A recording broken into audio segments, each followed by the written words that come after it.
મહાપ્રભુજીની બેઠક ગુપ્ત પ્રયાગ મુકામે સોમવારથી અમાસનો ભવ્ય મેળો યોજાશે. ઓલ ઇન્ડિયા સાધુ સમાજના પ્રમુખ મુક્તાનંદ બાપુએ પ્રેસ કોન્ફરન્સમાં આ માહિતી આપી હતી. શ્રાવણ માસના છેલ્લા સોમવારે અમાસના મેળામાં 1 લાખથી વધુ ભાવિકો ઉમટી પડશે. મેળામાં સંતો મહંતો પણ ખાસ હાજરી આપશે. મેળામાં કોઈ અન્ય પ્રવૃત્તિ જેવી કે દારૂ, જુગાર સહિતની ગેરકાયદેસર પ્રવૃત્તિઓ પર રોક રાખવી પડશે. મેળામાં ડાયરામાં રાજભા ગઢવી સહિતના કલાકારો સંતવાણીના કાર્યક્રમમાં હાજર રહેશે. સોમવતી અમાસના દિવસે ધ્વજા અને ગંગા આરતીનું ભવ્ય આયોજન પણ કરવામાં આવશે.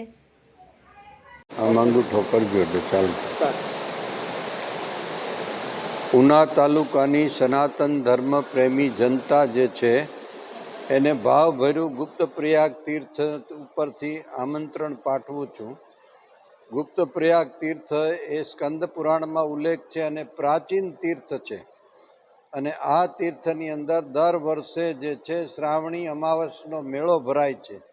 તો આ મેળાનું આયોજન આ જ વખતે બહુ સુવ્યવસ્થિત રીતે પ્લાનિંગ કરી સમિતિ દ્વારા અને સંસ્થાના સંતો દ્વારા આયોજન કરવામાં આવ્યું છે.